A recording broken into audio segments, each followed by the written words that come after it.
is. ASEB is dedicated to pioneering ecosystem building as an innovative strategy for economic development. Our mission is to empower individuals and communities to achieve economic independence through entrepreneurial success. Additionally, we strive to recognize and celebrate the often overlooked heroes who play a vital role in fostering ecosystem growth. Africa stands on the brink of a digital revolution, marked by a vibrant entrepreneurial landscape and vast untapped potential. To unlock this potential and stimulate economic growth, it is essential to cultivate a dynamic and resilient startup ecosystem that encourages innovation, collaboration, and rapid advancement. This vision is the foundation of the Africa Startup Ecosystem Builders, ASEB, and the Summit and Awards, a significant initiative spearheaded by Set Up a Startup. The ASEB Awards lie at the core of ASEB, dedicated to recognizing and celebrating exceptional contributions to ecosystem building. As a key element of the summit, these awards honor unsung heroes who have significantly advanced entrepreneurship, strengthened startup ecosystems across Africa. They highlight individuals and organizations that have shown remarkable dedication, innovation, and impact in their ecosystem building efforts. By celebrating these achievements, ASEB Awards inspire and motivate others to excel in ecosystem building, further driving the growth and success of entrepreneurship in Africa. The award is not merely an event. It is a vibrant platform featuring workshops, breakout sessions, and collaborative activities. This series of learning labs are a lead-up to the Kenya edition of the ASEB Awards, which will be held on 29th of August. We had the first learning lab last week, and the discussion focused on worker cooperatives and their benefits. Today, our topic is on building and sustaining entrepreneurial ecosystems, focusing on best practices for establishing and managing entrepreneurial ecosystem. We'll have a discussion on governance structures, financial management, and sustaining member engagement within ecosystem. Our moderator is one Lucy Wanjiru. If you can see Lucy, you can wave to her like this so that she can see you. Lucy is in the field of property management and entrepreneurship with a keen eye for real estate opportunities and a passion in delivering exceptional service. She has successfully managed a diverse portfolio of properties ranging from residential and commercial properties. In this space we are in, one of the key things you also can do and you need to do in case you do not have any idea is create and get networks. So if I tell you something about somebody and that is somebody you think you know, reach out to them in the chat and ask them, oh yes, I need you. So please, feel free to do that. Beyond her role in property management, Lucy, or Shiro, as we refer to her, is a dynamic master of ceremony, moderator, quiz master, and a toast master. She is known for her professional demeanor, charisma, and ability to captivate audiences. And I can testify to that one. So today's session is being moderated by Lucy. And before I say over to you, Lucy, I want to tell each and every person here, if you do have a question, please feel free to put it in the chat. As we move along, I'll be manning the chat. Lucy, over to you to today's discussion. And thank you. Thank you very much, Justina Simo. What a warm welcome. Indeed, Africa is growing. It is a great time to be in Africa. And this morning we shall be discussing all things business and entrepreneurship and being in ecosystems that support us to thrive. We do have, apologies, we do have panelists who are going to be helping us break down why should we join an ecosystem. And here, when we're talking about ecosystems, we are talking about associations. We are talking about groups coming together. We are talking about support system. We are a family of entrepreneurs. So how do we as entrepreneurs benefit from these ecosystems? And also, how do we build these ecosystems? How can we and what should we know about building an ecosystem? And therefore, the panelists we have bring a vast of experience in precisely building these ecosystems to support entrepreneurs, to support the youth, to support the women, the men in Africa to be absolutely great in what it is they have. We have 5 panelists this morning, and I want to start the introduction with the only gentleman that we have in the panel. This is Martin Wawero. You see on his name that he's CPA. So what we are saying here is money is important. Accountancy is important. Tax issues are important. And of course, beyond that, there's also going to be him talking to us about his journey, helping other businesses transform. He's also a member of an ecosystem that has supported him and that he also supports. And so we'll get to dig deep into this. Now, Martin Wawero is the managing director and engaging partner of Nitram Accountants Africa. He has 17 years of experience in the area of assurance, taxation, accountancy, financial and investment advisory, corporate governance, management, business advisory, and consultants to many, many organizations in and outside of our country, Kenya. So let's wait to hear what Martin is going to be sharing with us. Martin, do you want to just say hello, just for people to hear your voice? Hello, everyone, and welcome on board. We share more about the ecosystem. Thank you. Absolutely. Thank you very much, Martin. We move on to our second panelist, who is Madame Vicky Karuga. This one is an interesting lady, ladies and gentlemen. For this particular discussion, she joins us as the chair of the COMESA Federation of Women in Business here in Kenya, the Kenya chapter. This tells you, of course, it is across the COMESA nations. If you remember your business and your geography in primary and high school, I hope we know what COMESA means, and she represents the Kenya chapter.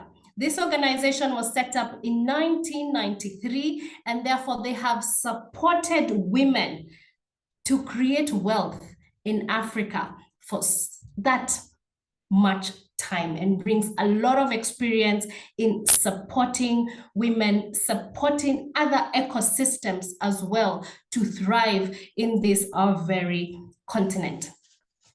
Interestingly, Vicky Karuga started as an architect. Yeah? Yes. For 18 years, she has worked as an architect, but later on, her passion and interest in people drove her into people management in international and local organizations as a leading talent management solution provider. Today, of course, she sits as the chair of COMESA Federation of Women, and in the past, actually, and possibly continually, she has been a member of a band, a music band, a rock band, ladies and gentlemen.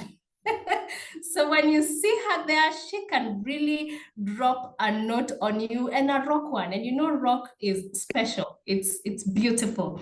And she absolutely loves to engage with people. People are her love language. I can tell you that for free. She loves to be around people and to empower. She has, with her band, 3 albums under her belt. So I'm not just saying she sings in the shower. It's serious business.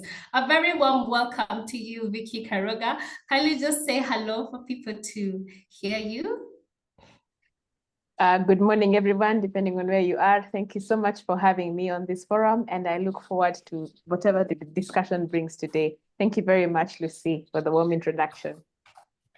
Thank you so much for being here with us. Our third panelist is Salma Ibrahim. Salma Ibrahim is a dynamic Kenyan journalist. She's a moderator. You'll find her on social media creating content, and she's a visionary. She also now has an ecosystem that she's built beautifully over such a short period of time that is doing so well. Yes, I am talking about the Business Week Africa. It's coming up this August, and she's going to tell us all about it. So prepare to attend an event for African businesses, where African businesses will be represented, and we are going to be networking there. She is there for supporting entrepreneurs across the continent. I'm not talking about just locally here in Kenya, it's across the continent. And her mission is to create a united and thriving African business community where entrepreneurs possess the knowledge, the skills, the resources, and the networks to drive economic growth and innovation. She has previously worked across the globe supporting this very dream that she has here in Kenya, in Nigeria, in Rome, and even in Dubai. Also working with other organizations to achieve similar goals, such as the Pendo Africa Partnership, where she supported them to raise awareness on period poverty and suicidal development. The Girl Study Drive campaign by Pendo Africa ensured that young girls in Kericho, Kenya stay in school to provide essential sanitary material. She has also worked with GIZ Employment and Skills Development to support them in their endeavors within the African continent. Also working as a convener and support for ICPD conferences and even monthly business events to support entrepreneurs. Madam Salma Ibra, kindly say hello to the people. Hi, everyone. Thank you so much for joining, and thank you so much for the invite. I'm looking forward to a very insightful conversation. Thank you for having me. Wonderful. Thank you so much, Salma. We also have as a panelist, Madam Nuru Luhendi. Madam Nuru actually has an interesting thing that she taught me the other day. I did not know too much about it. And I want to pose a question to you. Did you know that 85% of careers in 2030 are yet to be invented? Are yet to be invented. Did you know that? This is something that she shared and therefore forms a foundation. And this is fact-based. So she's not just having dreams and thinking, yeah, you will agree with me that we need to prepare for the new future, for the future that is coming.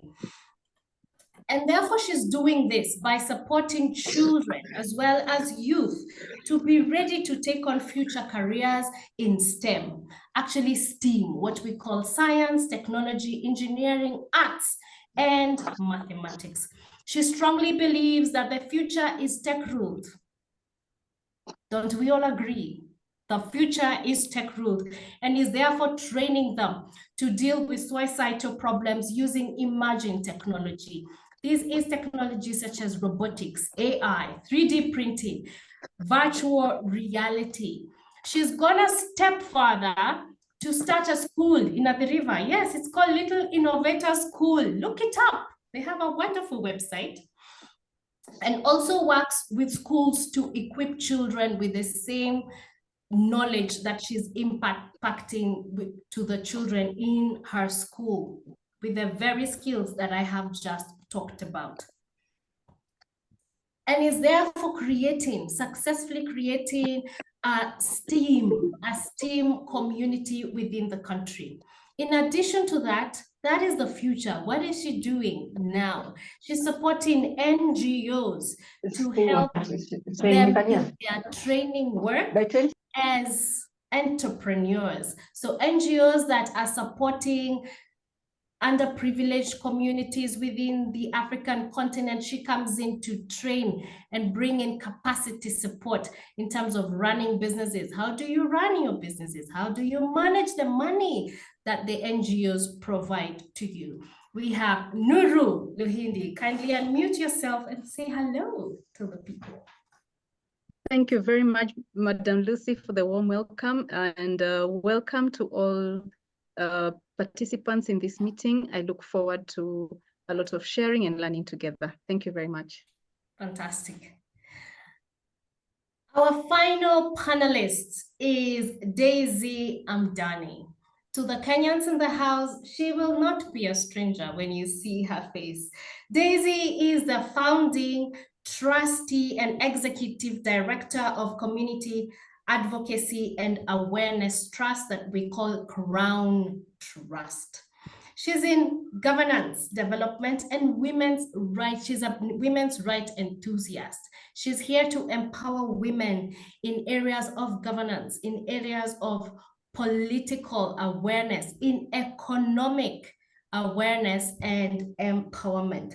Having worked for many years and championed so many of policies and advocacy, keeping our leaders on check with accountability. She is accomplished in management, coordination, civic education, and is experienced in training women leaders, political parties, as well as aspirants and many other leaders in the country. She also works as a consultant and is frequently engaged as technical advisor and an expert trainer with several women and human rights organizations, both at the grassroots, national, Pan-African, and international level. Madam Daisy, kindly unmute yourself and just say hello to the people. Hello and good morning. Thank you so much for having me. I look forward to having a very engaging conversation and also for learning from others. Thank you. Fantastic. So buckle up. Yes, I see a question in the chat asking, will we get a recording? Yes, you will need it. You will get the recording. If you registered and we have your email, we are going to send those out to you. And let's talk about you, our guests in the audience. Who do we have in the room? How about you share on the chat? How about you share on the chat who you are, where you're joining us from, if you're in an organization, which organization you're working for. Let us also get to know you so that we can curate this conversation to absolutely support you. You are the reason that we're having this conversation. So let's have that coming in on chat. Yes, indeed, we'll also have this online on YouTube as well. We'll have it in all our social media platforms. Let's dig right into it. And I want to begin with you, Daisy. You were last to be introduced, but the first to help us begin this conversation. And I just want to understand what it is that you do in Crown Trust. I know I have given quite an introduction of your portfolio, but for the purpose of somebody who's heard about Crown Trust for the first time, has had advocacy, and what is it that you do at Crown Trust? Who is it that you target that is in the audience and thinks that's who I want to Okay. with? Thank you so much for that question. And thank you once again for having me. So the Community Advocacy and Awareness Trust, also known as Crown Trust, is an organization that works to impact lives and transform communities, particularly focusing on women's inclusion and participation, and also advocating for inclusion and participation of the marginalized. We work as a change catalyst to provide platforms, to provide skills, to provide opportunities for them to be able to exercise their voice and agency. Now, I know that sounds weird because, of course, everybody has a voice in terms of you can speak. However, being able to exercise your voice is being able to advocate for those things that are of concern to you, or raise your voice around issues that concern you. And many people are not able to do that, mainly because, first of all, especially with women, there has been a practice and culture and tradition of exclusion. Women have been seen as not being worthy of certain things, particularly at the leadership level. And of course, we do work, our work focuses a lot on getting women into the political leadership. I know there are many people who say, politics is not my thing. You know, I just let that slide. But we remind people that politics affects every aspect of your life, including your personal and your livelihood, because it is at the political level, through that political gateway, that decisions are made, laws are made, budgets are allocated, prioritization of development is made. And therefore, it is important for your voice to be on that table, or at least your views to be on that table. And so one of the things we do is we raise awareness. We let people know, first of all, what their rights are, because, you know, if you don't know your rights, you cannot claim them. And then we also build their capacity to be able to claim those rights. And in appreciating that, for the most part, engagement with the state has been seen as a very antagonistic thing, you know, a them versus us. But we look to build collaboration with duty bearers, so that our groups are able to engage duty bearers and push, you know, for, or advocate for priority areas that concern them. We also encourage them to engage actively in public participation and build their skills to be able to do this, raise petitions, raise their voice, understand the issues, understand the processes so that they can understand the issues. That is one aspect. The other is for economic empowerment, because through our work in political engagement, we realized that when you are poor, you are easily manipulable. You are not able to engage with issues, you know, because when your concern is what I'm going to eat today, tomorrow doesn't matter. So we also work on women's economic empowerment, because, like, for the most of us here, if you were to engage with a politician, they are not going to give you 50 shillings to buy your vote. You are going to engage them from an issues-based perspective. So our work around economic empowerment is to be able to put more money into the pockets of these women. And we do work with grassroots communities. We're very clear. We say that our targets are those that work in what we call the forgotten middle. And those are women who are organized. Women are generally well organized, mainly also because of exclusion. Because of the exclusion, women have learned to come together and pool their resources to be able to do more with the little that they have. So you have these groups that are organized, yes, but they're not empowered. They're just at the, you know, access level of empowerment. So these are the groups that we work with, because we also believe that they represent potential for making huge leaps in terms of transformation. So our work centers on 5 key pillars: leadership and governance being one of them, and that is bringing women into the leadership and governance space, and then working with women in the leadership and governance space to make them effective in their engagement in that space. So we do work, you know, through political parties, through women aspirants. We support women, you know, in the political contest, you know, and we support them in various ways. And so, and then the governance conversations around women advocating for better policies and legislation that make it easier for women to access the leadership space. So you've seen, of course, a lot of our work, because I know that many people, when they see me, they're like, this one, she's going to come with that 2/3 gender principle. But it's an important principle. It's a principle for inclusion. And so we fight until it is done. So then we have networking and alliance building. And that one is one of our key pillars. And under that pillar, we have what we call the National Women's Steering Committee. And the networking and alliance building pillar is to build networks across the country of like-minded individuals, organizations, networks, and you know, to come together around issues that we are all agreed on. So we are reminded that women are not homogeneous. However, there are those things that we can agree on.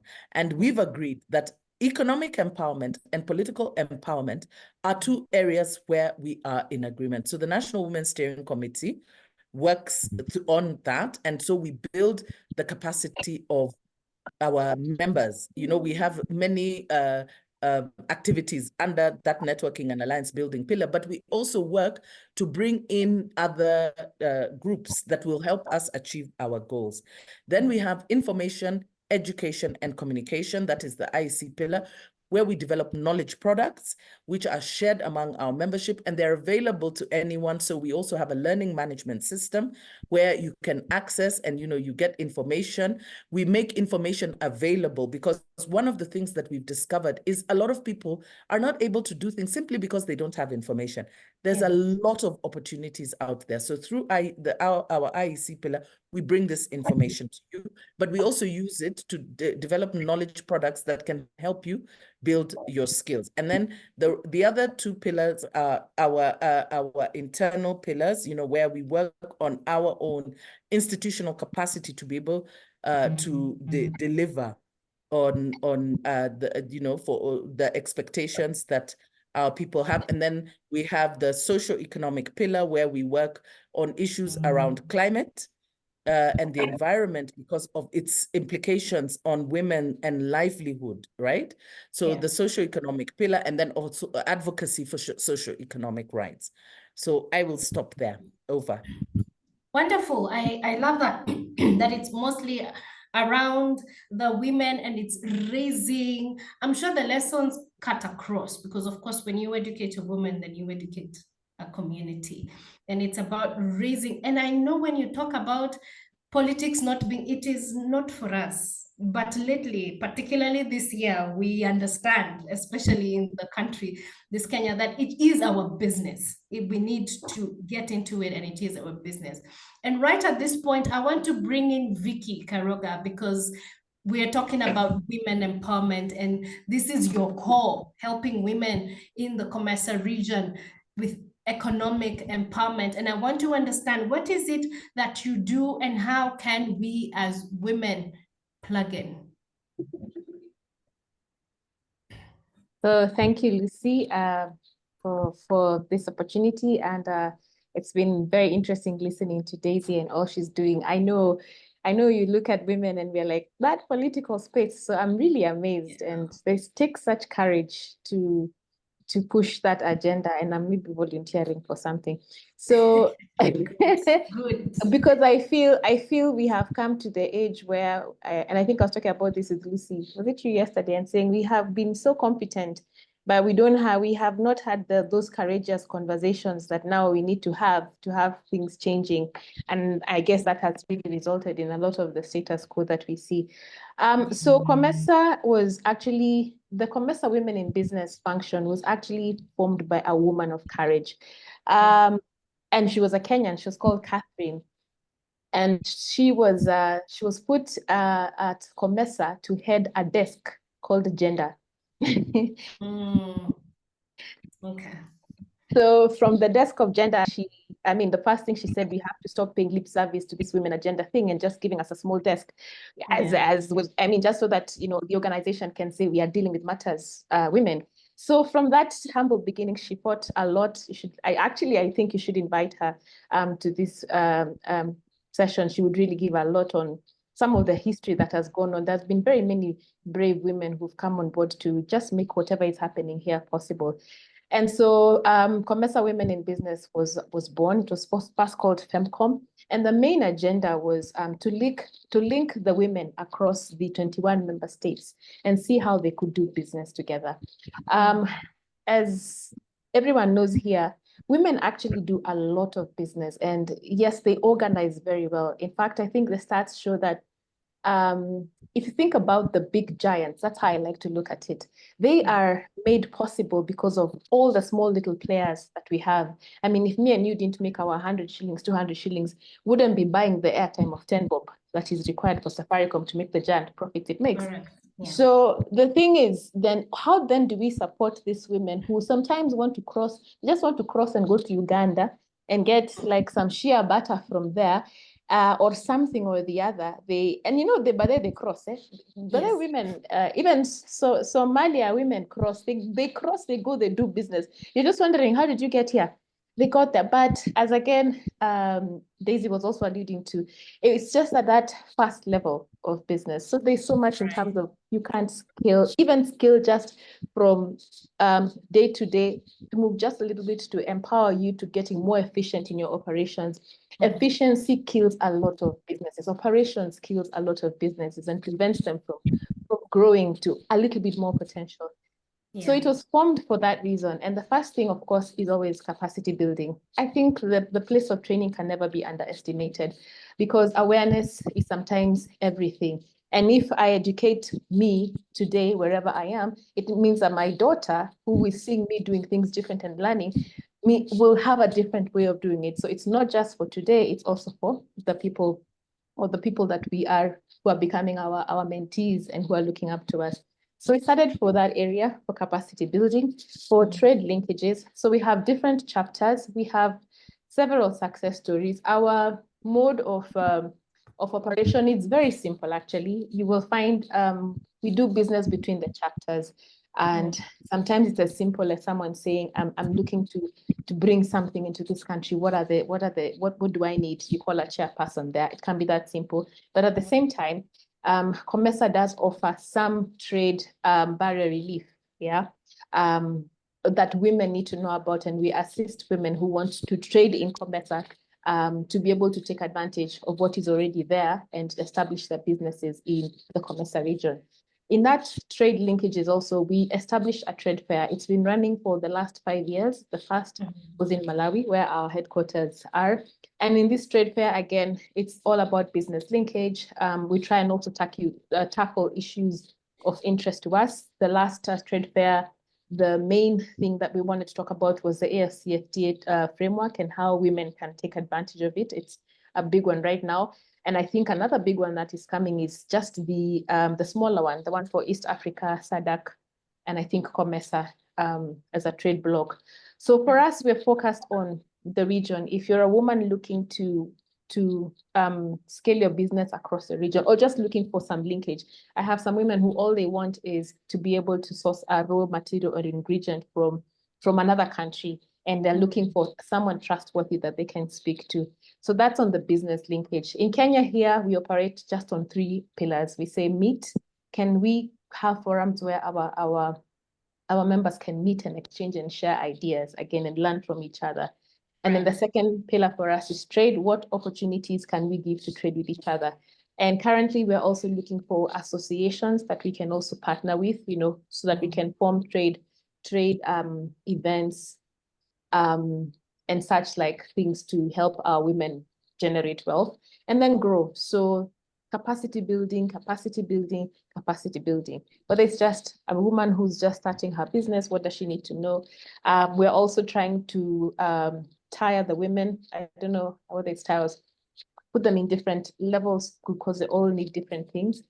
Right. Gosh, I lost my train of thought. But there's one last thing that I wanted to share. I probably will remember it some other time. Yeah, so COMESA has grown from when it started by that one courageous woman. And if you would wish to take advantage of the offering of having the 21 member states, you're very, very welcome. Yeah. Okay, fantastic. And I know you've talked about trade. Is this something, do you also offer the same support for services? A woman who is in the service industry, like Nuru, being able to then move her services across the COMESA region. Is it particularly trade, or is it across board? Yeah, but it's trade in goods, and services. It's goods and services, right? Yeah. In fact, I forgot to talk about the last one, which is the 50 Million Women Speak platform, which is a digital platform. Yes, I think it has about maybe 600,000. I'm not very sure. I'll check the statistics. But it's a good platform for any woman in Africa. It's actually not it's a COMESA. initiative, but it's available to everyone in Africa. You can go online there. It's a big directory. There's so many things and so many opportunities for grants, for funds. Access to finance still remains a big one. My fight with access to finance is that finance is still so expensive. And so when finance is expensive, it's still not sustainable to business. So as much as we fight for access to finance, sometimes I think the age we are in is shooting us in the foot at the time. So yeah, there's that platform. We have women who offer their services across the countries. So that is, Okay, available. fantastic. That's great work you're doing there. And now I want to bring in Martin, particularly because you picked two very fundamental issues: efficiency with business processes to be able to scale. Yes, we've gotten in. I am trading. I have this, I can sell, I have money to restock and a little money to eat. But how do we scale that to get to even more people, more impact, most importantly, with the trade or with the services with goods and services that we have with us? And so I want to come to you because you are the king of business transformation and turnaround and turnover and structure, right? And also a very passionate one that Vicky talked about there, which is access to finance. But before we talk about finances, I would like you, with your expertise, to talk to us about what your experience has been around supporting businesses to structure, to stretch that little, very expensive financing that we're getting to get the most out of it. Because I know this is purely what it is that you do. Martin Mawero. Thank you, Lucy, so much for such a wonderful introduction.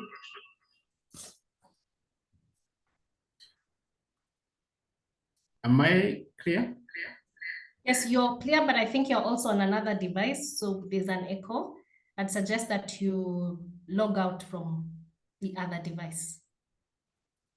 You're good? Much better. We're good now? Yes, 100%. Please go ahead. I hope now I'm audible. Yes, Martin, you're audible. We hear you loud and clear. Asante. So my journey as an accountant, I can say I've enjoyed. I've been in this journey and supporting SMEs.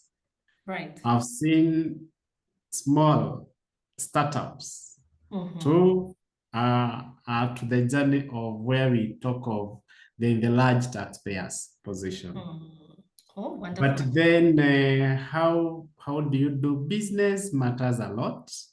How do you trade? Within which framework do you trade? So number one, how did you start off the business? Your idea, the ideation stage, to actualizing your business idea, whether trading for goods or services. So many people think or go to entrepreneurship as an alternative of unemployment. Yes, so, it's very Kenyan to have a side hustle outside of your. Yes, and once that has maybe you are lucky, you knew your market, then you don't have any plan of how to go into business. And there are two ways of doing business. One of trade, you may have marketing skills of the product, and as such, the money you have, the savings you have, can start off your business. And so you build up on the margins of selling the products. But service is very tricky because it depends with the personal knowledge and experience over time, so that you're able to offer the service now to your target market. That said, then how do you incorporate your business? Do you start off as a sole proprietor, as a partner, as a partnership or a limited company. For a company, then you may decide how the formality it is. Now, when you register, whichever format you register, then you get into the business proper. Is when now you get overwhelmed with the operations that then you need an assistant, you need maybe also the bank account, because you could be using your own a business bank account. You need a system of capturing records and information for reporting purposes. You need to know what kind of business are you dealing with. Does it have the threshold? Has it reached the threshold to attract attention of other third parties in the regulatory framework? For example, the income tax. Do you deal with debatable goods or services? That's the startup space. So when you get to think about your business performance, it is now you have started off. You are either MSME or small business, enterprise, or startup. The journey then keeps on. The challenges are there. You have to be very focused. You need to be resilient of the challenges, because business is not for faint-hearted, I can say that. Correct. Because then as you grow, it has the challenges of financing. It has the challenges of efficiency in operations. It comes around with now the hiring of staffing challenges. So you get to attract other stakeholders whom you never thought at the very beginning. Right. So it is at that point then you need an ecosystem that, yes, at your level, you are SMEs across I've encountered, they are price sensitive. Right. Because they want to yes, they need the service, but they also want to pay a reasonable figure, not an exploitive figure. Now, as at ASSEP, this is where then you feel that the different professionals that are supporting the startups or the businesses, you are able to get these services at a very reasonable, fair price that then supports your growth. So you are journeying with people that are supporting your business. For example, I'm a practicing accountant where I offer accounting, audit, and tax advisory services across different sectors. And as such, I have employees. I'm not an HR expert, but I don't also need a full-time, say, HR. But at this platform, this partnership, we are able to get a HR consultant who supports us. So SFA, as a platform, as a collection of different expertises, supports your business growth. So, and I'm happy that since I joined, it has exposed me to different perspectives, and it has met the desires of my growth, because then we are talking of Africa as a market. And that brings along that I'm happy to hear the different panelists talk about Africa as the market. SMEs, the many women in business, and they need that support. So we are here. We, at the moment, we are doing a course of exporting in Africa, intra-Africa trade through Afrexim Bank, thanks to SFA, because then it is opening up our minds.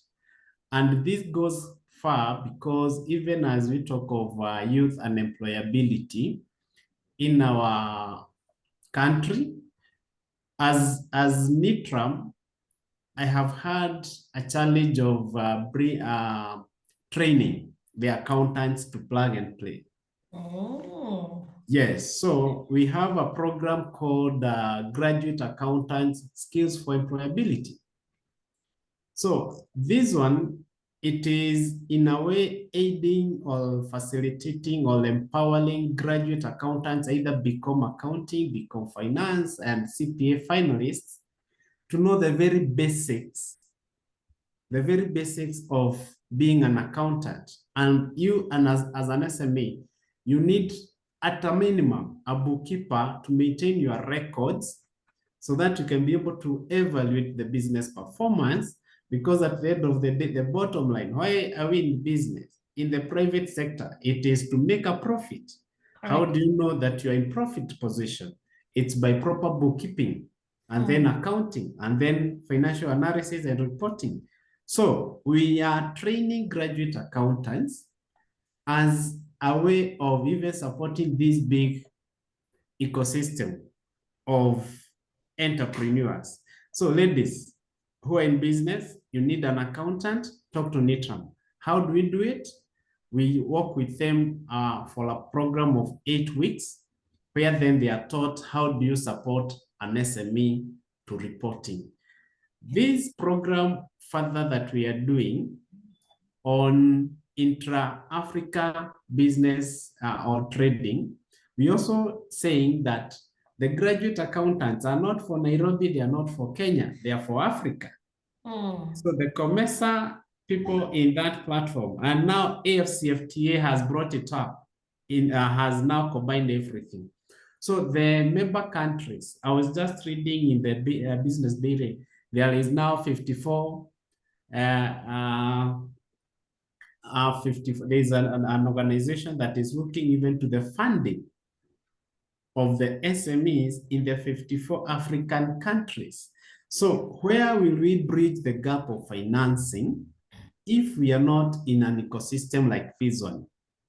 So may I say that this is very timely for the people who want to get even of alternative financing, not from the traditional way of going to the bank. They evaluate your banks and then they say you are not yet there. So who is that risk taker to invest in a vision, in an SME? So this, as part of ecosystem builders, we as the accountants, we will now package you to attract investors in your business. We will cause you to improve in your operations, and at bottom line, figures don't lie. We will help you now to structure your reporting through proper systems that would attract investors, and you scale up and thrive. So I think that has been my experience and what is the expectation of what we are doing and why I joined this partnership.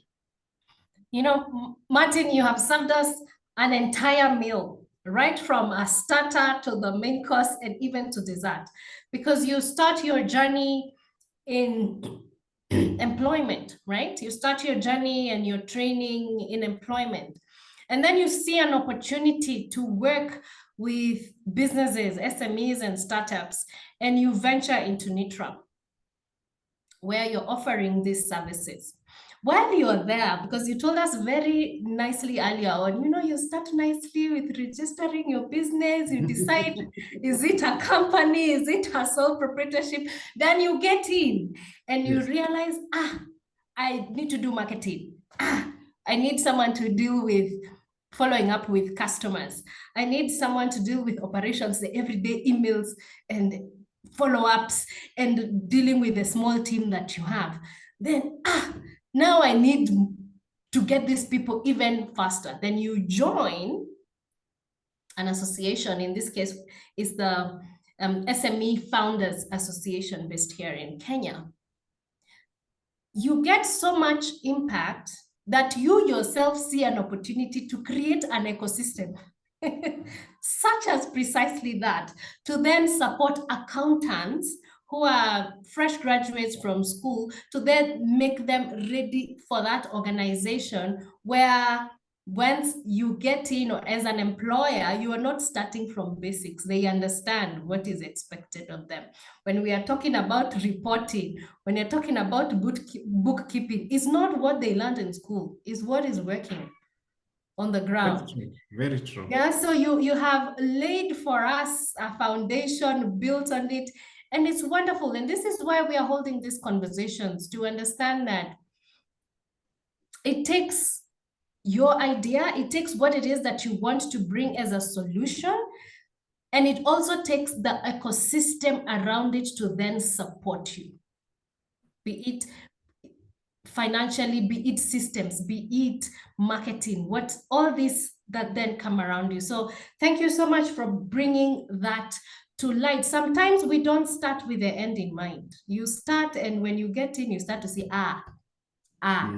I need that, I need that. And I also like the issue you brought in about starting to receive support from investors. It's almost starting to live. What is the legacy? What are the structures there for you put in? And this is where I want to bring you, Nuru, because I know you are building a unique ecosystem. Unique in the sense that your target is children, your target is youth, and then your area is science and technology. And so when we are talking about these ecosystems, how did you bring in the collaboration, the people that you're working with, the different stakeholders? Take us through, for somebody who's thinking, where do I start with building an ecosystem? What has been the journey to build that ecosystem of stakeholders? How did you start? How did you bring in the machinery to make one thing that is working for you? Thank you very much, Madam Lucy, and thank you very much to all the participants for joining us today. So at Little Innovator School, it's part of Innovators EdTech Hub, which is an umbrella body aimed at empowering children, youth, and adults to be ready for emerging careers and a tech-ruled future. So Little Innovator School in particular started out in 2014, and I'm really amazed by what the other panelists are doing, because a lot of the things they've said are part of what also propelled us to start Little Innovator School. So for example, I had made an observation about unemployment among the youth, and particularly graduates. At that time, I was working for a middle-level college, and I used to mentor high school students. So a lot of them would come to the college requesting either for job opportunities or to be given recommendation letters or even to be linked to employers. So it dawned on me how deep the unemployment problem is. And that led me to start Little Innovator School, whose first vision in 2014 was to nurture innovators, to nurture entrepreneurs and leaders among children. And we were aiming at doing this right from preschool level. And why we're doing that is because I had had some very inspiring stories from countries like Germany, where I was attending a course in entrepreneurship, and the lecturer was telling us that they start teaching entrepreneurial skills right from preschool. And I really felt challenged by that. So we started out with that initial vision of creating that entrepreneurial mindset, because the fact is our children in Kenya are very brilliant. Somebody graduates with a first-class honors. I think all of us saw that viral video that was going around of this first-class honors student who was jobless and doing manual work. And that's just one story among very many of youth who have really performed well academically, but for some reason, they do not have that, I don't want to call it a talent. They do not have that acumen to be able to look at an opportunity, seize it, and commercialize it. So I felt that was what was lacking in our education system. And to actually nurture these children, anytime they're within their environment, to be more curious and identify the problems surrounding them. But now we topped it up by saying, what if these children now learn how to solve these problems within the environment using emerging technologies? So that's when now in 2018, we started training children on robotics, artificial intelligence, mobile app development, virtual reality. And at the time when we were starting out, parents were a bit apprehensive. How can a child do that? You're starting as early as preschool. How does a preschool child learn how to do coding? And they're actually amazed right now because it is 6 years down the line and they have seen how amazing and malleable children are. A child is like a sponge. They soak up information really fast. True. And they learn faster than we do because they don't have fear within them. So we have witnessed very young children within the school coming up with very amazing projects through the guidance of their teachers. For example, problems on climate interventions, problems on water management, problems in agriculture. And this is actually something that parents have found amazing and that it has been able to allay their fears that they had in children being able to take up emerging technologies. So that's as far as children are concerned, but still under Innovators EdTech Hub, we feel is a very key part of the population who are the youth who really need to be ready immediately for what is happening in the job market. So what we have done is, in terms of addressing both the youth and children, we also reach out to other schools because we feel it is not enough to remain within the confines of our school. All children are going to face this tech-ruled future. All children deserve to be prepared for that tech-ruled future. So we have partnered with other schools because we realize that within schools, it is very rare to find a teacher who is tech savvy in terms of emerging technologies. It's very rare to find a teacher who can teach robotics or a TSC registered teacher who can be able to teach virtual reality and the like. So now what we are doing is going to schools to support them to fill up that skills gap and enable them to prepare their learners the right way so that as they come out of the education system, they are coming out with tech skills to be able to solve problems in the society. So that's for the youth. Then now for the adults, we are focusing a lot on entrepreneurs because competition becomes stiffer with the advancement of technology because many organizations are trying to improve customer experiences. They're trying to improve customer service. They're trying to improve efficiency within their logistics. They're trying to improve efficiency within their supply chain using technologies like artificial intelligence and many others. And leave alone that, even if you just look at Kenya, in Kenya, we have a 3D printed house. Actually, not a house, an estate. We do. Yes. Yeah. We have an entire estate in Kilifi, Mvule Gardens. Anybody going to Kilifi, please look out for Mvule Gardens. Mvule Gardens is purely 3D printed. And that tells you how much technology has penetrated even into the industries. And this in particular is construction industry. But 3D printing is not just in construction. People are printing objects in their homes. And that tells manufacturers that it's only a matter of time for them to start adapting 3D printing in their technologies because the customer is becoming more discerning. They want unique pieces which they cannot find in the market. So what does somebody do? They Google a beautiful vase they have imagined, or they even build it from scratch and they print it on their 3D printer. Kenyans have printers in their homes, 3D printers in their homes, ordinary Kenyans. So basically what you're saying is these entrepreneurs need to be brought up to speed as far as artificial intelligence or AI is concerned. And for this, we do trainings every Thursday evening where we equip them with different tech skills across different aspects of business, be it marketing, be it operations, be it logistics, be it supply chain management, you name it. But we try and open up their eyes in terms of how they can take advantage of these technologies to be able to grow their businesses. And in terms of the ecosystem that you're trying to create, is we are trying to look at how we can work with people who are willing to support the very vulnerable, the less fortunate within the community.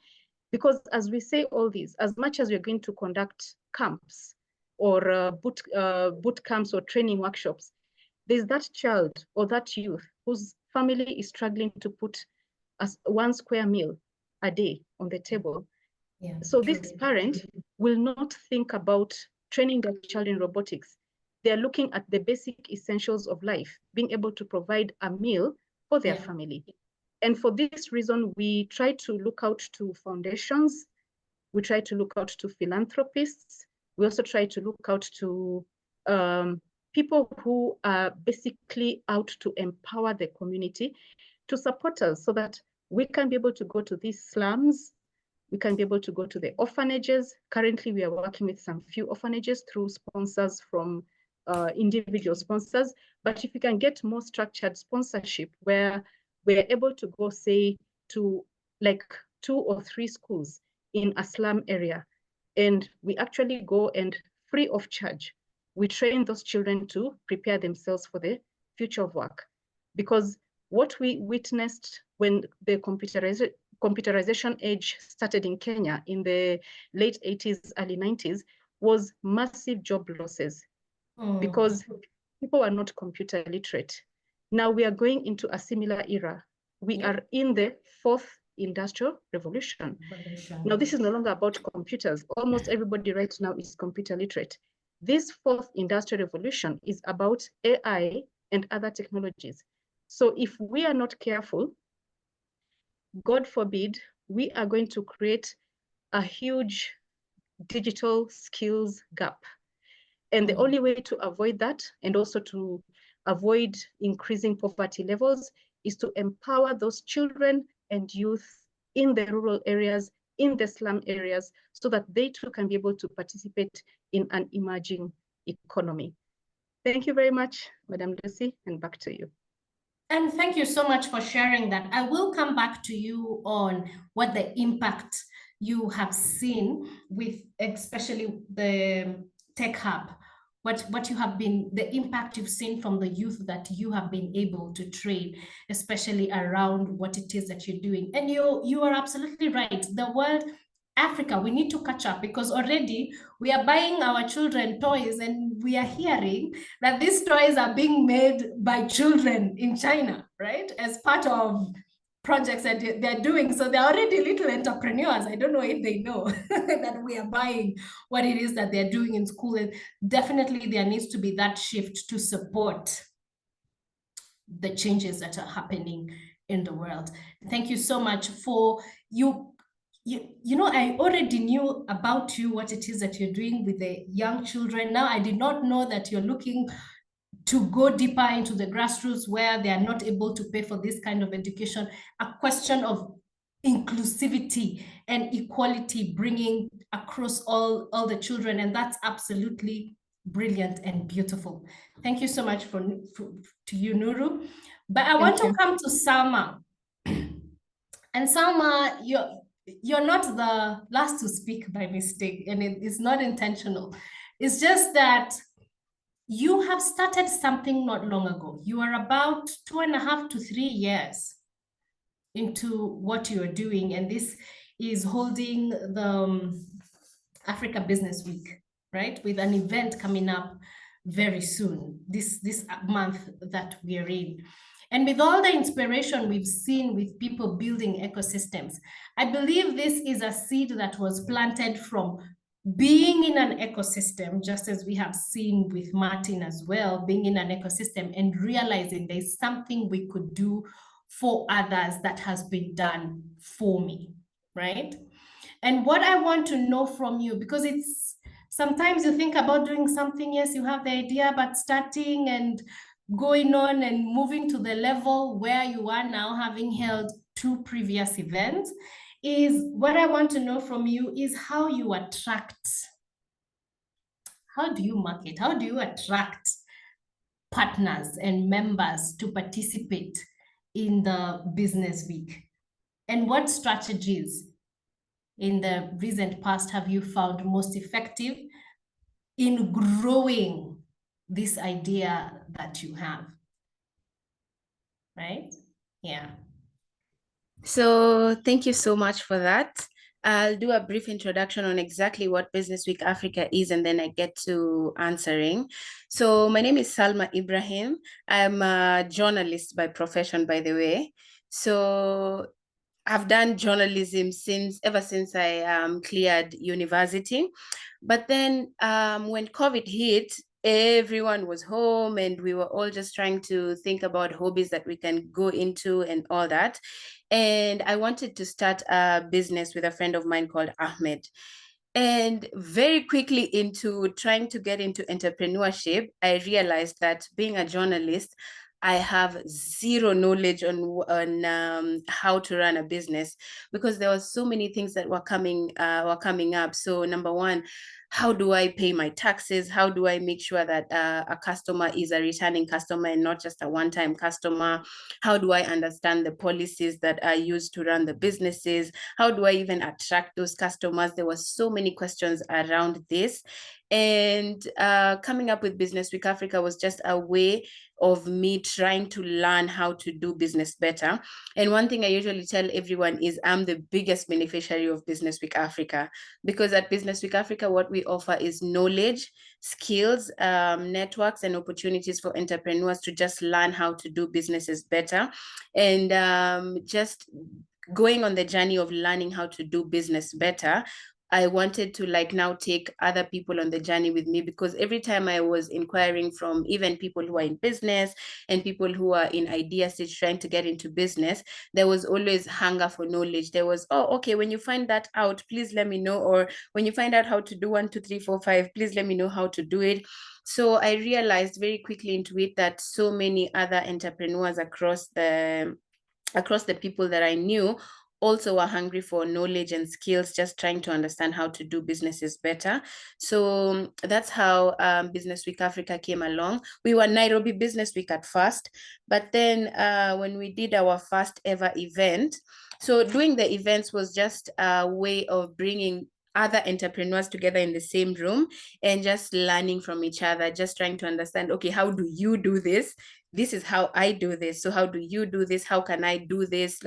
Just bringing entrepreneurs together to be able to understand how we can be able to do business better. The first event we ever did was Nairobi Business Week. And that comes back to me answering the question that you asked me about the strategies that we use to attract people to come into either the ecosystem or into our events.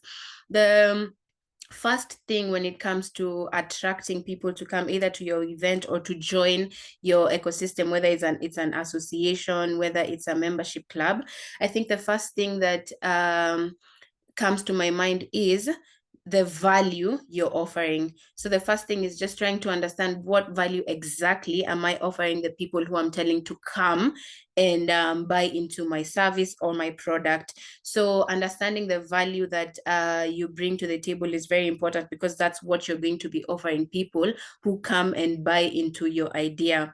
So for me, the value that we were offering as Nairobi Business Week at the time was, we are offering you a platform to come and learn how to do business better.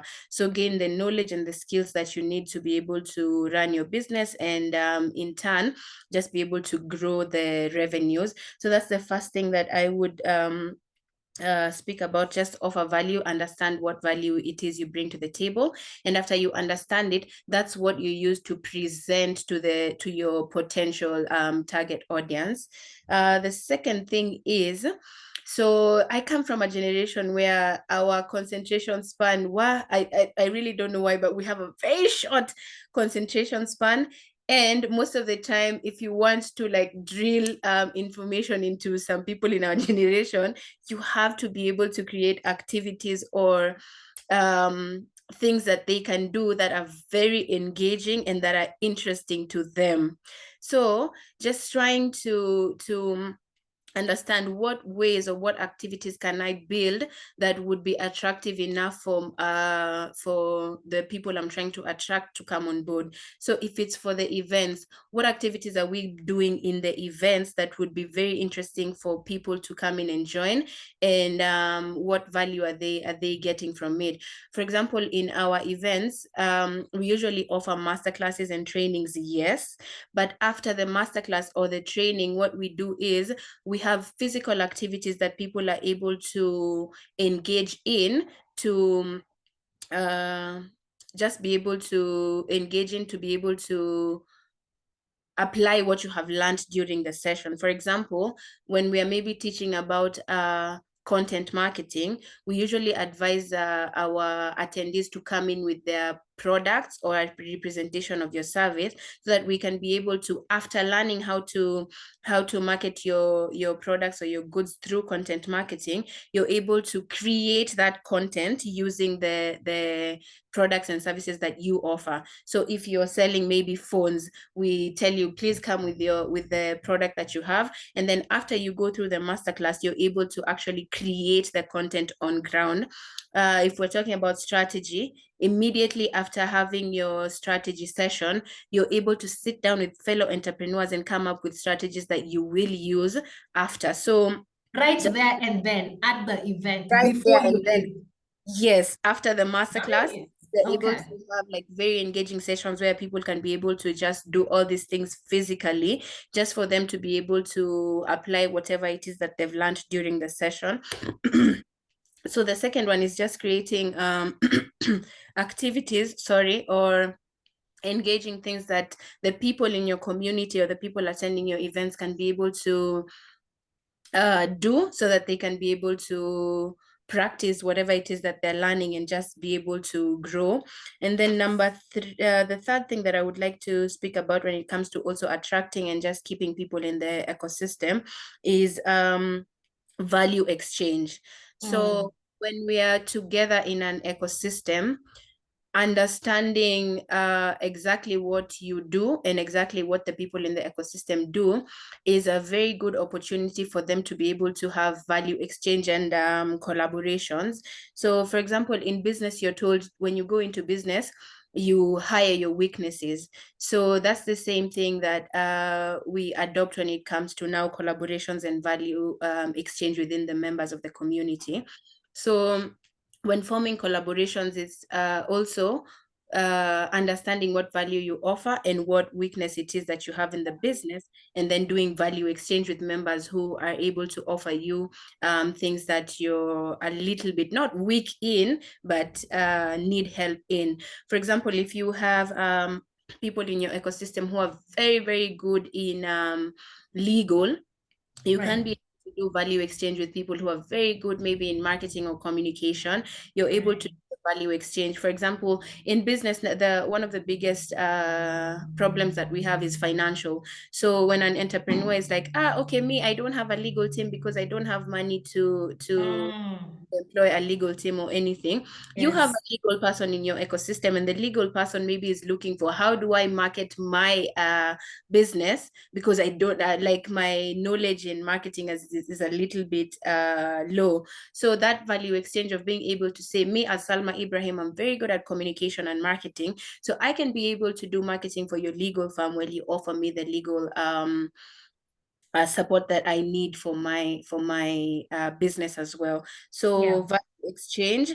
And when it comes to value exchange, one thing we usually say is, please do your due diligence before going into either collaboration with someone or going into what is it called, going into agreements with people who are also in the ecosystem. So those are the three things that we really prioritize when it comes to building the ecosystems that we have built over the 2 years. We're turning 2 years in November, by the way, November 14th. So it's just a journey of me trying to understand how to do business better, and bringing together other entrepreneurs who are also trying to understand how to do business better. So providing them with the knowledge and skills they need to run their businesses. So we've been able to grow the business, and rebrand from Nairobi Business Week to Business Week Africa, because we've been having a lot of inquiries also from other cities. So we are currently in 5 other cities digitally. So during our digital masterclasses, we are able to also offer the value to the people in the other existing cities. And one of the things that we do is we have our annual summit, where we are able to bring all these entrepreneurs from either Nairobi or all these other cities around the continent together, just to be able also to network, to be able to form collaborations, to be able to learn from industry leaders, and just to be able to see how can we grow our businesses, because actually over 80% of the employment from the continent stems from entrepreneurship. So if we are able to actually empower entrepreneurs to be able to do business better, we're able to grow our economies even better from that. So that's a snippet of the journey of building Business Week Africa. And a beautiful one. It's such a beautiful journey with so much value. And look at how things have changed. I know liquidity, money is the biggest problem. Well, maybe not the biggest for everybody, but it's definitely a challenge for a lot of businesses. You need a consultant, but you can't afford one. But what is it that you have that you can exchange? That's not money, that consultant may also need, and therefore it's a win-win. I really like that concept. I also like that you create content right there. You know, we go for online things or even physical things, and you're told this is how you do something, then you have to go home and figure it out. But being able to do it right there and then, you go home with a proper script of how it is that you're supposed to do, and you've learned tricks and how other people do it. So I love what it is that you're doing for entrepreneurs in Africa. Started in Nairobi in Africa, and soon it's gonna be global Business Week, isn't it? It's soon gonna be Global Business Week. Thank you so much for sharing that insight. I want us to now engage our audience. And I know we may have some questions on chat, some reactions, and Josephine, I'm gonna come to you and say, what's happening on the chat? The chat has been very, very busy. We have questions, and thankfully we have people who are answering those questions. So there's no question that has gone unanswered on the chat, unless there's somebody who has a burning question that they want to ask out. All questions have been answered. We have accolades going to our panelists. We have people engaging with one another. Fantastic. That is wonderful. I will still come to the audience because I need to know that we are learning something. And if my eye catches your name, it's going to be you that we're going to have to talk to. And I want to talk to Deborah Munyekenye in the audience. Deborah, are you there? Can you speak to us? I just want to know from you, based on what... Fantastic. Based on what has been shared here, possibly in the chat as well, what impact is this conversation having for you or your business? So please start by telling us what it is that you do, and then answer the question. Deborah. Okay, I'm in agribusiness. Good. I do palm oil. Okay, I also keep bees in apiaries. Okay. So okay, I think this session has really been good. I'm learning that I need to maybe network more and be able, because now right now the problem is liquidity with the economic hardships. People are not able to afford even so many things. Like I also do bar soap for bathing and laundry. Okay. Maybe I'm learning that I need to network more, maybe to be able to get market, because like for me, it's like things are becoming so difficult. Yes. And this is why we are holding this. It's precisely for you, is to tell you help is available. You don't have to go through this process by yourself. You're in palm oil. Talk to Vicky about how can I get palm oil into the country. You are here with us, and I know you're talking about you need to network more. Later on in the session, we are going to hear from somebody who's going to talk about the SME Founders Association, how you can join and what benefits it can be to you, including financing. This is the gap we are closing, because when it comes to financing, there are people with the finances they want to support. There are people who need the finances, but they're not able to meet. You need to join an ecosystem that will bring those people closer to you. Now, let me run a final round of questions. This is going to be brief because it's really, let's talk about the future and the impact of what we are having here.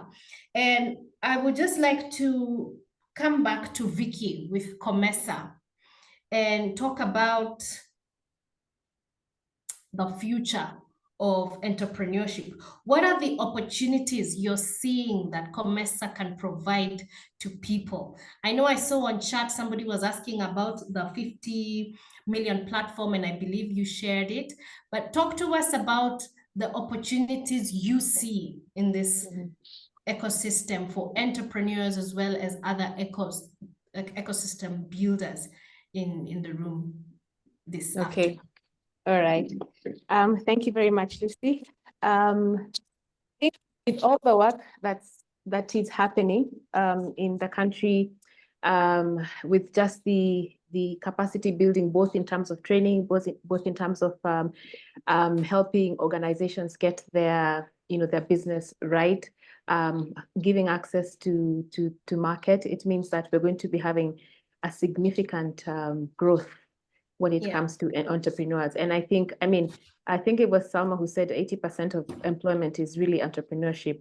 And we're going to be seeing it even becoming more and more advanced. We'll have more people, so we'll have a lot more people to serve in a lot more niche or selective ways. So I see, like, for example, in a platform like COMESA or any other here, the world is also going digital. So we are reaching out to one another in ways that was not previously available to us. And now, because what happens like with something like COMESA is, yes, you can have a platform, you can reach anyone in the continent, but at the same time, you also have support from other chapters elsewhere that can also give you the support you might require that is physical when it comes to doing business. So I think COMESA will in the future be that kind of, especially for the women in business, kind of support that you need as we grow in terms of our digital reach and our global collaboration, because our border systems now are virtually almost collapsing. So what we will need is, once we establish business linkages, is now the on the ground, as we say in Kenya, vitu ground support. And that is, and that is where I see the future of COMESA. The other area I see is that it is, and a lot of business women tell me that, like, it's no longer sustainable to just do business in, at least for most of them in Kenya, they want to reach out. So for business resiliency, if something is happening in one country, perhaps in another country, you might be doing better. So for business, especially as business grows, for establishing better resilience in terms of business, for being able to, when we were having the talk at some time at the trade fair, we said there is so much you can get from Africa. I remember there's this lady from Vivo, and she was sharing that there is so much fabric in Africa, but you know what? The people with the fabric from Africa are not exporting to Africans. They're exporting to Europe, they're exporting to China. And it's just very interesting how we have better routes out of Africa than we have. Yeah, and so they raise that as a major point of concern, because we are all very patriotic and we would wish to do business with Kenyans, but then ecosystems such as this are actually what are helping us start doing a lot of business with Kenyans. And now also originally, these are the kind of places that we will find ourselves now doing a lot more business in Kenya. We're getting a lot more access to, and also to support other businesses that are growing. And now just giving that simple case of Vivo, or even guys in agro, and they want to add value and they need certain spices that are coming from Malagasy, and you want something and you're not able to access it, yet you're able to see it globally. The other thing, then the last is that we're now in an era of also data. and collecting a lot of, I mean, we have a lot of information now is coming through because we are able to have different points of collection. Ecosystems such as this now become very important. They give us information now that can allow us to make better decisions about possibly what do women in business need, which cluster of business is struggling, what are the main points of support. So I see ecosystems also providing very useful information, especially at policy making level, to help unclog or kind of reduce the barriers that we find that affect the women in business. So for now, I will share those 3 areas. And then I'll let the other panelists go as well. Fantastic. Capacity building. We need to build resilience, and data is definitely an issue that we need to get into on a different platform. So thank you so much, Vicky. Daisy, we have got to talk policy across Africa, and particularly where we are at and where we're starting, where we are at as it is. And I want you to speak to these entrepreneurs and ecosystem builders about lending their voice through the very ecosystems that we're building, so that we can push for policy uptake, so that we can advocate for a better environment. As Vicky is saying, we are seeing it, but it's so far away, yet it's so near. It's within us. Right? So what role can we play as entrepreneurs, as ecosystem builders? What support do you need as Crown from us to then bring these voices together and move into action?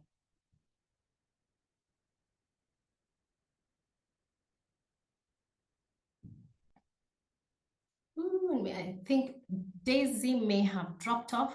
So as she comes back, we'll save the policy question for her. I will come to Martin. And Martin, I know you. Thank you so much. Oh, fantastic. There we have Daisy. Daisy. Yes, go ahead, Daisy.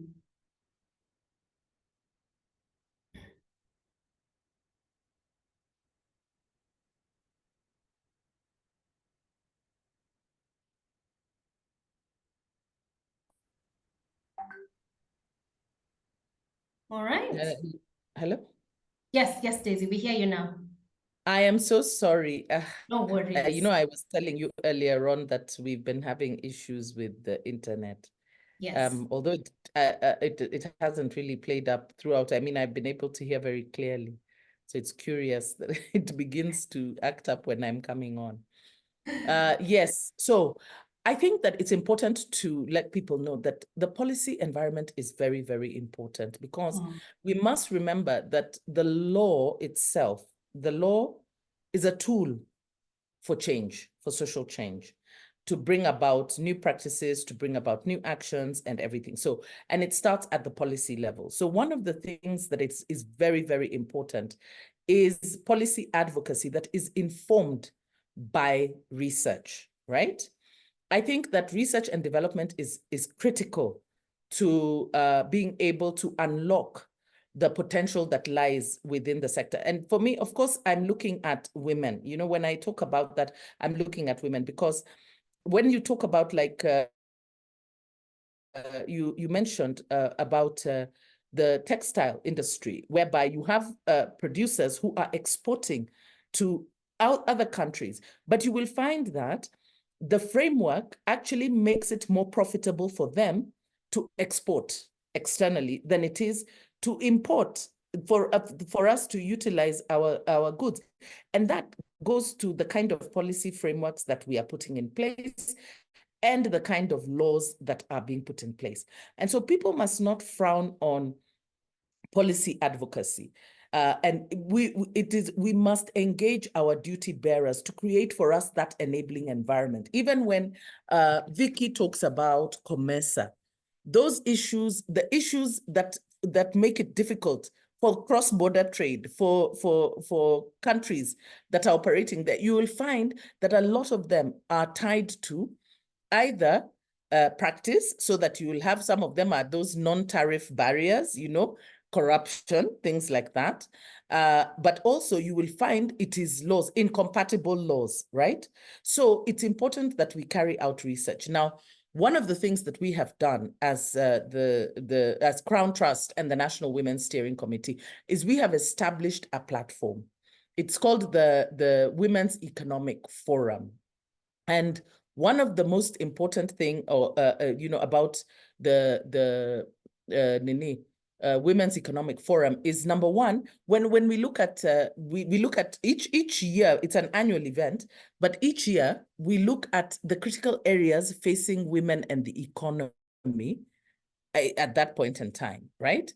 But I will start by just speaking about some of the very obvious things that I think everyone here can actually agree with, that you will find that majority of women engage in the micro, small, and medium enterprise. That's really where they operate.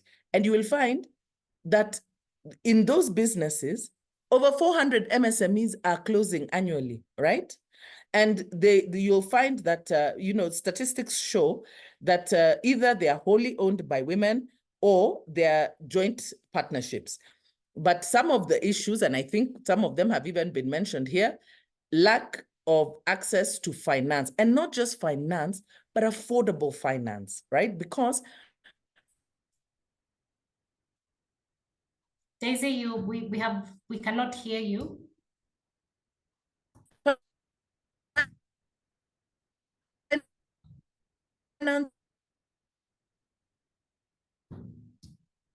Daisy, I know you're talking about a very pertinent issue on financing, but we cannot quite hear you.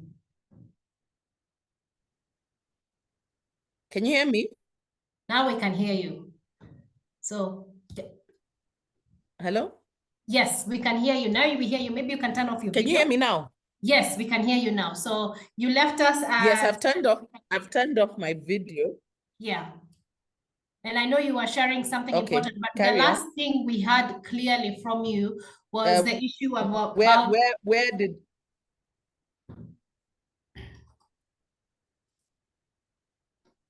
Can you hear us, Daisy? Can you hear me? Issue about... Yes, you're breaking a little bit, but you left us... Yeah, you're breaking up.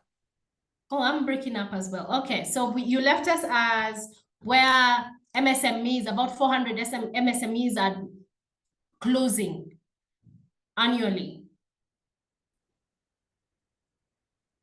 Hello? Hello. I am so sorry about this. Let me try and hotspot. Okay. Let me just get off the... All right, then we'll come back to you, Daisy. We'll come back to you because the issue of policy is important. We all need to get involved. We all need to get involved. And I love that you talked about your Women Economic Forum, which is an annual event. It happens in February, so we can look out for that and have more conversations about our economic growth.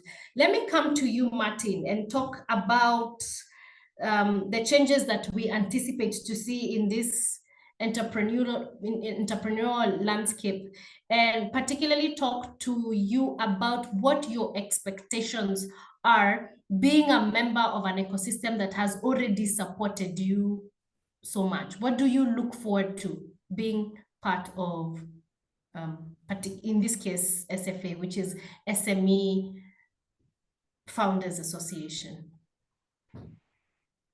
As a professional accountant, we are limited to advertise our services. True, yeah. So I can't go and sell, I am the best.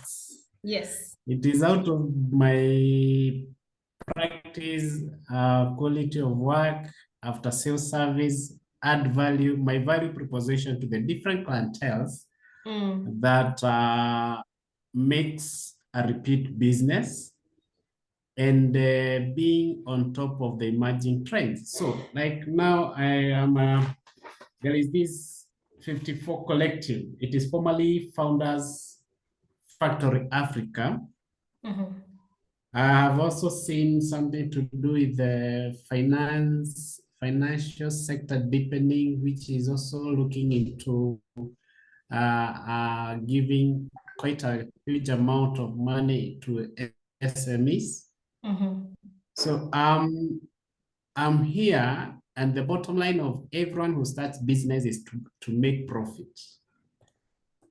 And as such, what are your channels of distribution for your products or services? So what are your marketing platforms? So one of the benefits and the great advantage of such like these SME Founders Forum is to help you market or have your brand visibility.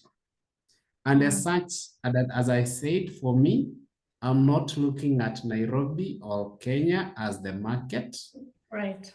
My need is in the Africa. And so I need to work with people who are seeing Africa as the destiny.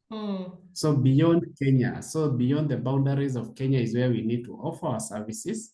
And as such, it is through this ecosystem that will help us to deliver our services there.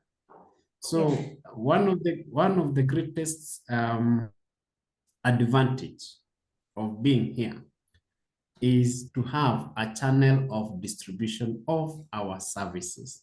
And as it has been said that we are now at a global village, adoption of new technologies to offer our services, even from the comfort of our homes or offices without going out of the country, we will leverage on the technology. So who is that who is in the ecosystem that is a tech survey and we just ride on that? So the benefit of being a member here is to ensure that we have taken advantage of the different skill sets that we have. And so we grow up, we scale and thrive.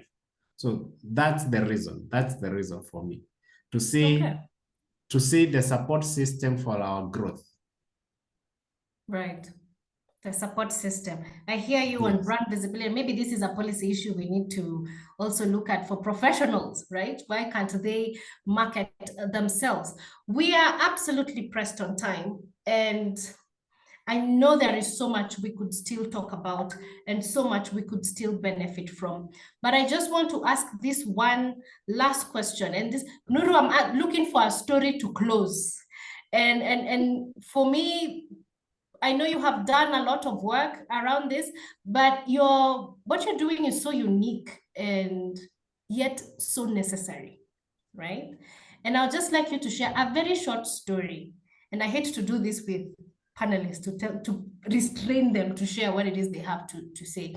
A very short story about maybe just the impact that what you are doing for the youth has had. Maybe pick a boy or a girl who you have seen grow, or such a story that can show us impact. And this is going to be our closing story. Daisy, I know we still have to talk about policy, but we hopefully will bring you on in a different platform. So Nuru, just share a story. Yes.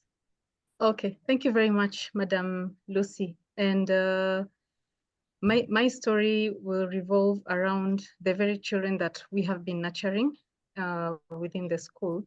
So like I mentioned, we started training them in emerging technologies since 2018. And some of them at that time were just, I think, in grade 3, if I'm not wrong, or grade 4.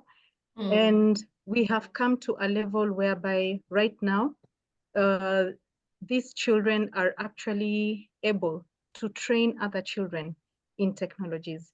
And just to give an example, for us, we believe a lot in teamwork in terms of collaboration and these children being able to bring their minds together to come up with a solution. And as we do that, we normally focus on the United Nations Sustainable Development Goals. So there's this particular project which I felt really touched my heart.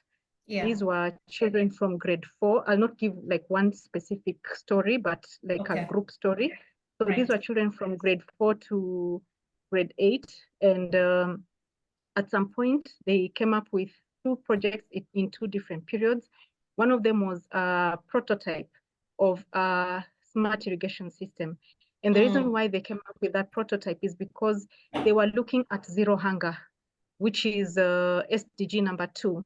They wanted to address that problem, and they felt that if they're able to create a smart irrigation system, and then maybe this smart irrigation system is easily accessible to even the farmers in rural areas and such, then probably their yields could actually be able to improve, because the smart irrigation system not only does irrigation, but it manages water level consumption.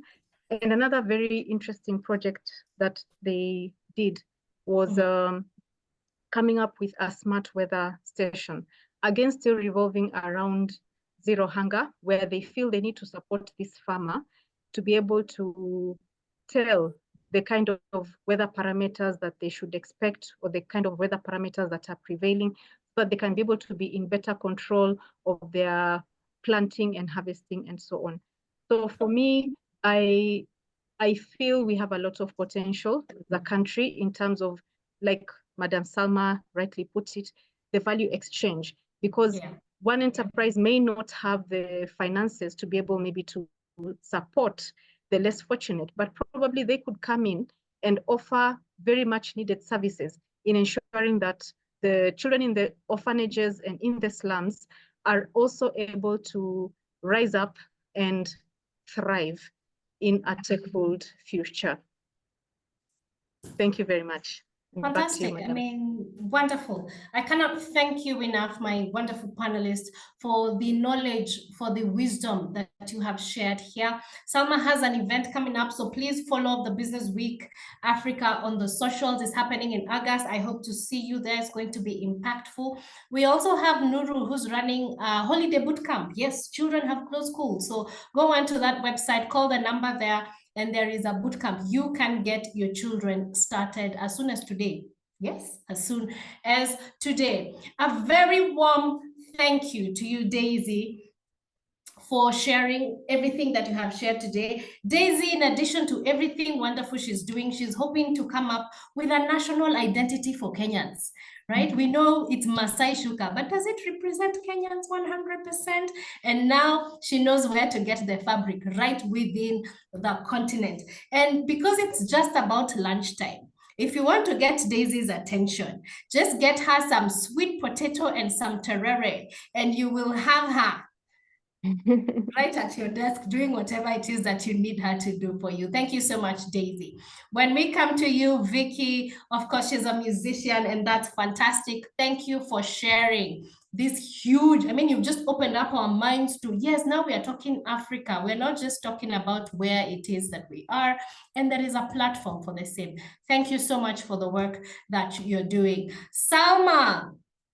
Oh, Salma loves to work out. So she's a CrossFit chick. Yeah. So if you want to get her attention, you want to look for her on the running track. She's also a runner as well. And it being lunch and you want to get into the Africa Business Week, well, just get her some ugali, some meat, and some cabbage, not greens, not other greens, no, some cabbage, and you will have her at the palm of your hand. Nuru as well loves to do some art, and she likes to make some mats. Yeah, she's always doing serious stuff. I don't know. She loves to make some art, and that's fantastic. So thank you very much, Nuru, for the wisdom that you have shared. Martin, just bring some mokimo on the table for Martin, and you will have him sorting out all your books. Bring in some mokimo. It is enough value for him to sort out your wonderful books.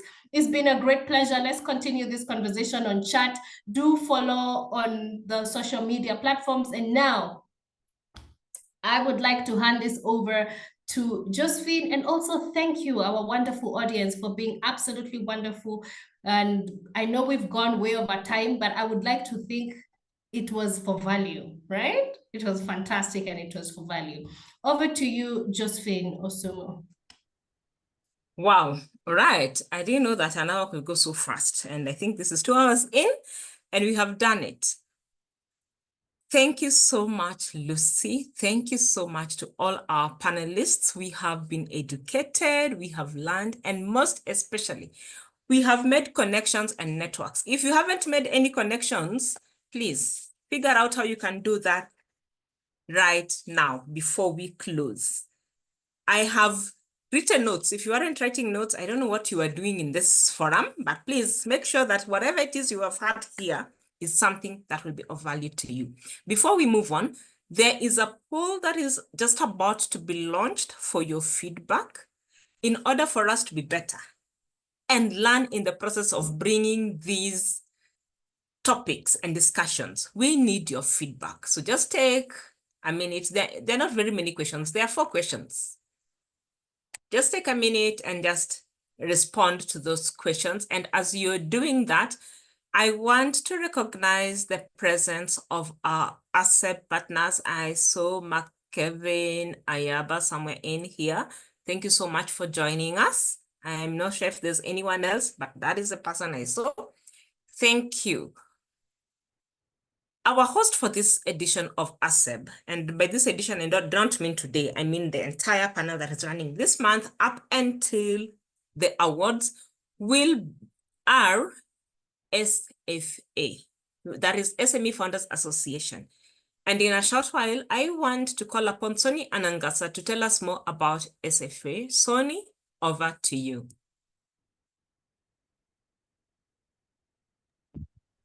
Thank you so much, Josephine, for this opportunity. I hope you can hear me. Very clearly. All right, that was such a wonderful session. So with the interest of time, I will not spend too much time on this, but at least we cannot come out of here not knowing what our way forward would be. So I know some of you are asking who is SME Founders, who is SFA? So it is one and the same thing. SME Founders Association is a SFA, and we've been around for about 9 years. Doing what? Helping entrepreneurs to grow, scale, and thrive. We do this in 3 ways. By connecting them to money, markets, and mentors. I know Martin gave a very good testimonial about what he has benefited from by being a member of SME Founders. So to join us is not very complicated. Once you get into our platform, you get into what we call the Founders Network, which is now the community of SMEs that you'll get to meet in there. Within this community, of course, you're able to learn, to link up with your peers, to partner with other organizations, to market your products. That is all inclusive under when you join the Founders Network. We also have within one of the products that we offer within the network is what you call the Founders Profit Academy. I know you heard Martin talk about intra-Africa trade training. Those are some of the modules that are offered within the Founders Profit Academy. So when you become part of the association, you're actually able to access those learnings. Another product that we have is what we call the Catalyst. You will see it in the form that we'll send. So a Catalyst is just a revolving fund. I know we all are familiar with this, where you have founders all together, coming together, contributing some money, and then loaning each other. Because sometimes you get stuck. So in case of emergency, there's that Catalyst program. Within the same network or association, we have what we call business dialogues. This is a Toastmasters club, but it enables you to now mix with other founders and other business people and enhance your communication skills. I think the moderator is also in Toastmasters, and I am sure you have appreciated the way the presentations have gone today, based on the fact that Toastmasters actually helps you to communicate better. We also have what we are calling the YAGWA, but for this particular program, it's for young people. And we get into projects for them based on sponsorship that we get from people who would like to help the young people come up and introduce them into the ecosystem quite early. So those are the products that you will find in the Google form.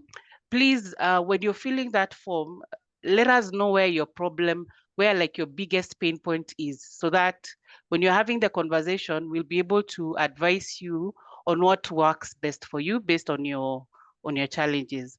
So just to wrap that up, yeah, these are the benefits. Martin talked a lot about it.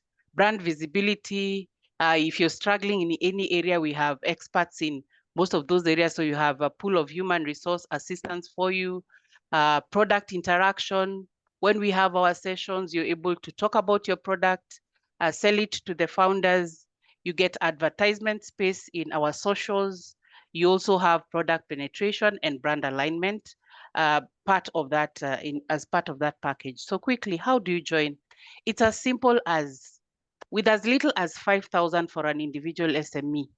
That's for 1 year partnership. You're able to get into the SME Founders Network. So please don't miss out on this opportunity. You can land there, and as you land there, then you can look into the other products and see what would work best for you.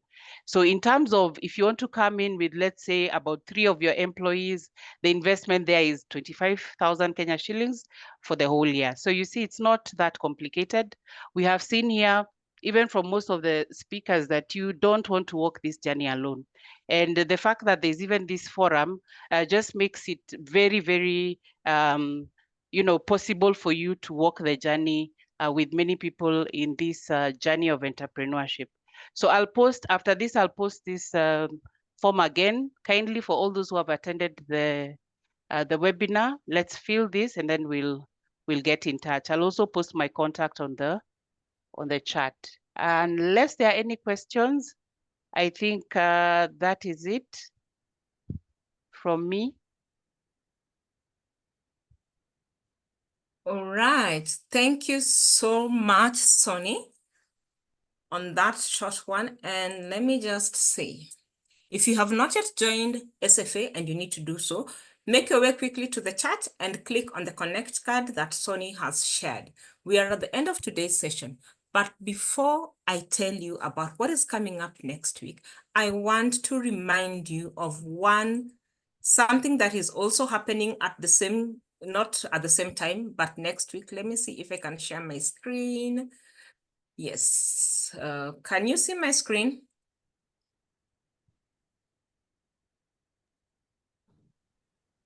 Yes, we can. Sonny or Lucy, please. Yes. Yes, we can. We Yes, can. All right. So next week we have, okay, I don't know what has happened. It has sort of disappeared on me. Next week, we have the Business Week Africa Summit. It will be on Monday and Tuesday, that is 12th and 13th, from 8 a.m. to 6 p.m. at Sarit Westlands. Sarit Expo Center, Westlands. You can see that. The details are there. Please get your tickets at businessweekafrica.com. And if you want an exhibition space also, you can do that. You can call the number on the screen and get an exhibition space. We had one of the people who is very involved in this as one of our panelists. Reach out to her in the chat and just ensure that you are able to connect. Do not miss the Business Week Africa Summit. It is going to completely change the way you do business. Right. Let me stop sharing this, I hope. Okay, stop share. If you have any questions, please put them on the chat for Salma to just respond to you about that. Coming up to ASEB and next week, our Learning Lab session for next week will be on access to markets in Africa and beyond. And let me just also do this because I think it is important for people just to see some things there. Access to markets in Africa and beyond. Our moderator will be Sonny Anangasa, and our panelists will be Makena Mwiti of SFA Trade and Gender Associate, Fiona Ngaruro, yes, an e-commerce consultant, and Frida Owinga, who's the Regional Director for Africa We Connect International.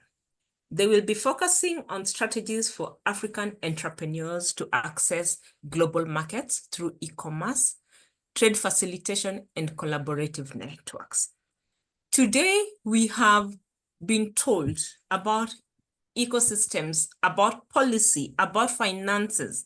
Next week, we are going to be told how to access markets in Africa and beyond. You do not want to know about the systems and how to get money and not know what to do with your business. So that is what they will be doing.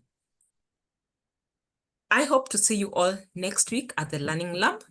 Till then, it has been my absolute pleasure to listen to this panel this week.